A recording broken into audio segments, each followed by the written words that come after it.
সারা দেশব্যাপী গোটা জুলাই মাস সহ আমরা জাতীয় নাগরিক পার্টি এনসিপির পক্ষ থেকে জুলাই পদযাত্রা শুরু করেছি। আপনারা সকলে জানেন, শহীদ আবু সাঈদ গত বছর 16 জুলাই রংপুরে বেগম রোকেয়া বিশ্ববিদ্যালয়ের সামনে রাস্তায় নিরস্ত্র একজন ছাত্র যৌক্তিক দাবিতে যখন তার কণ্ঠ উঁচু করেছিল, সেই সময়কার স্বৈরাচারী ফ্যাসিবাদী আওয়ামী পাল্টা পুলিশের নির্দেশে তাদের গুলিতে আবু সাঈদকে শহীদ হতে হয়। আবু সাঈদের সমাধির পাশে এসে আমরা দাঁড়িয়েছি, আমরা কবর জিয়ারত করেছি। আবু সাঈদের সমাধি এমন এক জায়গা যেখান থেকে আমরা বাংলাদেশ গঠন করবার শক্তি পাই। আবু সাঈদের কবর এমন এক জায়গা যেখানে আমাদের শোকের সমাপ্তি ঘটে। আবু সাঈদের কবর এমন এক জায়গা যেখানে আমরা দ্রোহের শক্তি পাই। আবু সাঈদের কবর এমন এক জায়গা যেখান থেকে গোটা বাংলাদেশকে আমরা বিনির্মাণ করার সুযোগ পাই, শক্তি পাই। সে আবু সাঈদের কবরের পাশে এসে আমরা দাঁড়িয়েছি। আবু সাঈদের কবরের পাশে থেকে তার কবরের মাটি ছুঁয়ে আমরা আজকে শপথ করছি, যতদিন পর্যন্ত না নতুন বন্দোবস্তের ভিত্তিতে, মৌলিক সংস্কারের ভিত্তিতে নতুন বাংলাদেশ গঠিত হবে, বৈষম্য বিরোধী বাংলাদেশ গঠিত হবে, বাংলাদেশে সামাজিক ন্যায় বিচার, সাম্য এবং মানবিক মর্যাদা পুনঃপ্রতিষ্ঠিত হবে, ততক্ষণ পর্যন্ত ছাত্র জনতার নেতৃত্বে জাতীয় নাগরিক পার্টি এনসিপির এই সংগ্রাম অব্যাহত থাকবে। সুপ্রিয় উপস্থিতি, আমরা আমাদের বক্তব্য দীর্ঘায়িত করব না। এ পর্যায়ে আপনাদের সামনে বক্তব্য উপস্থাপন করবেন জাতীয় নাগরিক পার্টি এনসিপির সম্মানিত আহ্বায়ক, এক দফার ঘোষক জনাব নাহিদ ইসলাম। আবু সাঈদ মুগ্ধ, শেষ হয়নি যুদ্ধ, শেষ হয়নি যুদ্ধ। আবু সাঈদ মুগ্ধ, আবু সাঈদ মুগ্ধ, শেষ হয়নি যুদ্ধ। ইনকিলাব, ইনকিলাব, জিন্দাবাদ, জিন্দাবাদ, জিন্দাবাদ, ইনকিলাব, ইনকিলাব, ইনকিলাব, ইনকিলাব, জিন্দাবাদ, জিন্দাবাদ। আবু সাঈদ মুগ্ধ, শেষ হয়নি যুদ্ধ, শেষ হয়নি যুদ্ধ। আবু সাঈদ মুগ্ধ, আবু সাঈদ মুগ্ধ, শেষ হয়নি যুদ্ধ। ভাই এই যে ওনাকে ভাই আপনারা একটু পিছায় যান, এই সাইডটা একটু। ভাই আপনারা বাম দিক থেকে একটু পিছান, দয়া করে একটু সুবিধার্থে পিছান। ওইটাই মাঝে ডান দিকে চারগুলো কভার করো ভাই। ভাই ডান দিকে ওইটাই মাঝে। ভাই জিটিভি একটু একটু ভাই আপনারা একটু পিছান। জিটিভি ভাই আপনারা একটু পিছান। প্রিয় দেশবাসী, ভাই সাইলেন্ট প্লিজ। প্রিয় সাংবাদিক ভাই ও বোনেরা,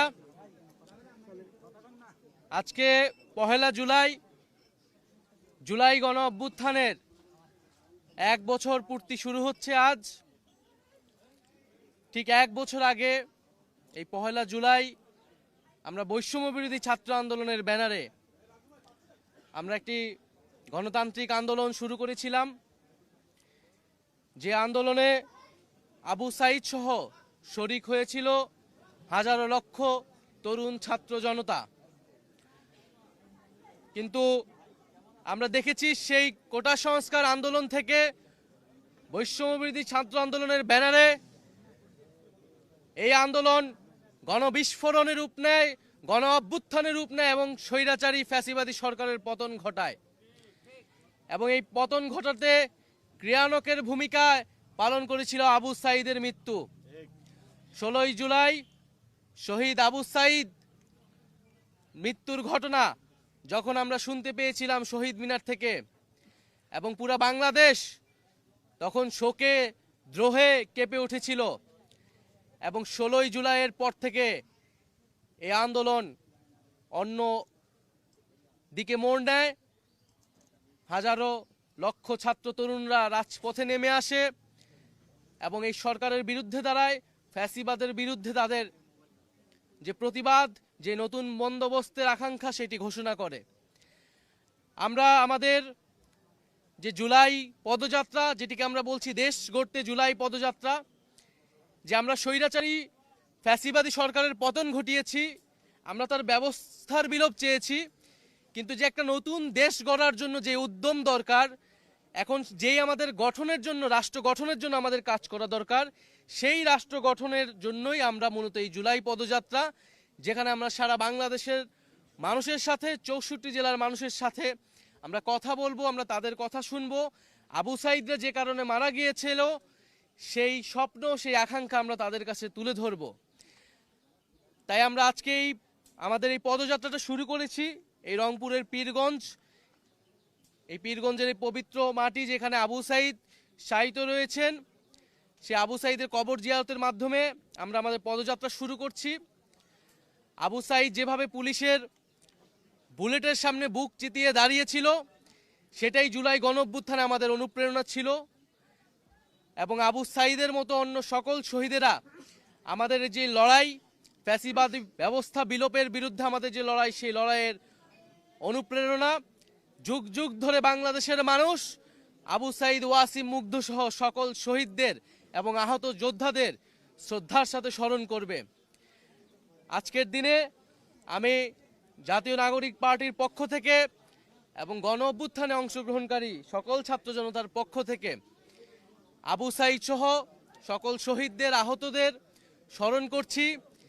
এবং আমাদের যেই দাবি ছিল যে বিচার, সংস্কার এবং নতুন সংবিধান, সেই তিনটি দাবি আমি আজকে আবু সাঈদের কবর থেকে পুনর্ব্যক্ত করছি। যে একটি নতুন বাংলাদেশ গড়তে হলে আমাদের অবশ্যই বিচার, সংস্কার এবং গণপরিষদ নির্বাচনের মাধ্যমে নতুন সংবিধানের দিকে যেতে হবে। এবং যে জুলাই ঘোষণাপত্র এবং জুলাই সনদ নিয়ে টালবাহানা শুরু হয়েছে, আমরা স্পষ্টভাবে আমরা হুঁশিয়ারি দিতে চাই, যদি কেউ আপনারা মনে করে থাকেন, যদি সরকার বা অন্য কেউ মনে করে থাকে যে এই যে হাজারো লক্ষ মানুষ যারা রাজপথে নেমে এসেছিল তারা ঘরে ফিরে গিয়েছে, তাহলে আপনারা ভুল ভাবছেন। আমরা আবু সাঈদের কবর থেকে ঘোষণা করছি, আমরা বাংলার প্রতিটি পথে প্রান্তরে যাব। আমরা বাংলার ছাত্র জনতা, তরুণ, শ্রমিকদেরকে আবারও রাজপথে নেমে আসতে আহ্বান জানাবো। এবং আমরা ৩রা আগস্ট ঢাকায় আসছি, বাংলাদেশের জনগণকে, ছাত্রদেরকে, শ্রমিকদের সাথে নিয়ে আমরা ঢাকায় ঢুকবো এবং আমাদের যে জুলাই ঘোষণাপত্র এবং জুলাই সনদ, সেটি আমরা আদায় করে ছাড়বো ইনশাআল্লাহ। আপনারা যারা সাংবাদিক ভাই বোনেরা রয়েছেন তাদেরকে আন্তরিক কৃতজ্ঞতা জানাচ্ছি, ধন্যবাদ জানাচ্ছি। এবং আমরা এই পদযাত্রা আপনাদেরকেও সাথে পাবো। আমাদের যে বক্তব্য, সাধারণ মানুষের যে আকাঙ্ক্ষা, সেটি জনগণের কাছে তুলে ধরবেন। আসলে মানুষ কি চায়, এই 1 বছরে মানুষের প্রত্যাশা আসলে কতটুকু পূরণ হয়েছে। এবং আমাদের মধ্যেও আসলে হতাশা রয়েছে, কারণ আমরা এখনো বিচারটা সম্পূর্ণ দেখতে পাইনি। আমাদের যে বৈষম্যহীন বাংলাদেশ, আমাদের যে সংস্কার, সেটিও আমরা আসলে সম্পূর্ণরূপে দেখতে পাইনি। ফলে আমরা মনে করি যে এই যে বলা হচ্ছে যে এইটা সরকার পতনের আন্দোলন ছিল কেবল, আমরা মনে করি এটা কেবল সরকার পতনের আন্দোলন ছিল না, এটি ছিল নতুন বন্দোবস্ত প্রতিষ্ঠার আন্দোলন। একটি দল পরিবর্তন বা ক্ষমতার হস্তান্তরের জন্যই গণ অভ্যুত্থান ঘটেনি। গণ অভ্যুত্থান ঘটেছিল এই যে একটি গণতান্ত্রিক বন্দোবস্ত, সেই বন্দোবস্ত প্রতিষ্ঠার জন্য। আজকে 1 জুলাই আনুষ্ঠানিকভাবে আমরা আমাদের কর্মসূচি শুরু করছি। এবং এই 1 জুলাই এই গণ অভ্যুত্থানে যারা অংশগ্রহণ করেছিল, আমি আবারও সেই সকল ছাত্র, পাবলিক বিশ্ববিদ্যালয়, প্রাইভেট বিশ্ববিদ্যালয়, মাদ্রাসা, স্কুল, কলেজ সহ সকল ধরনের ছাত্র তরুণ যারা নেমে এসেছিল, যে সকল নারী শিক্ষার্থীরা এবং নারীরা এই গণ অভ্যুত্থানে শক্তি জুগিয়েছিল, তাদেরকে স্মরণ করছি, আলেম সমাজকে স্মরণ করছি এবং শ্রমিক শ্রেণীকে স্মরণ করছি এবং পেশাজীবী সহ সাংস্কৃতিক কর্মী যারা এই আন্দোলনে এসেছিলেন এবং প্রবাসী ভাই বোনেরা যারা বিদেশে থেকেও এই আন্দোলনে আমাদেরকে সাহস ও শক্তি জুগিয়েছেন, এই সকল বাংলাদেশিকে আমরা স্মরণ করছি। তাদের প্রতিবাদকে আমরা নিজেদের বুকে ধারণ করছি এবং যে ঐক্যের জায়গা, যে অনুপ্রেরণার জায়গা জুলাই গণঅভ্যুত্থানের মধ্যে তৈরি হয়েছিল, আমরা তাদেরকে সেই গণঅভ্যুত্থানকে ধারণ করি। জাতীয় নাগরিক পার্টি সেই গণঅভ্যুত্থানের আকাঙ্ক্ষাকে ধারণ করে সামনে এগিয়ে যাবে। আসসালামু আলাইকুম। আচ্ছা, আমাদের প্রশ্নের আগে আমাদের এই যে পুরো বাংলাদেশে যে পদযাত্রাটা হবে, এটার আহ্বায়ক হিসাবে সার্জিস আলম আছেন এবং সদস্য সচিব হিসেবে অনিক রয় রয়েছেন। আপনারা সাংবাদিকবৃন্দ অনেকে ঢাকা থেকে এসেছেন, আমরা একটু পরে গাইবান্ধাতে যাব, গাইবান্ধা থেকে রংপুরে যাব। অর্থাৎ আমরা আগামী কয়েকদিন আপনাদের এই রংপুরবাসীর গ্রামে গঞ্জে ডোর টু ডোরে আমরা যাব। আপনারা আমাদের সাথে থাকবেন এবং সেখানে আমরা আমাদের যে ফার্দার কোশ্চেনগুলো, সেগুলো আমরা আনসার করব। আজকে শহীদের কবরে এসেছি, জিয়ারত করেছি, আমাদের পদযাত্রা ইনশাল্লাহ চট্টগ্রাম পর্যন্ত যাবে। আপনারা থাকবেন, নতুন বাংলাদেশ আমরা গঠন করব। ধন্যবাদ সকলকে। সালামু আলাইকুম। ডান দিক দিয়ে ক্লিয়ার করেন ভাই। এই সরেন, পিছনে যান, পিছনে যান। এপাশ দিয়ে কোন দিক দিয়ে যাবেন? পিকআপে উঠবে তো। এদিকে যাবেন। এইদিকে সার্জিস গাড়ি কোন দিকে যাবেন? আরে এইদিকে গাড়ি।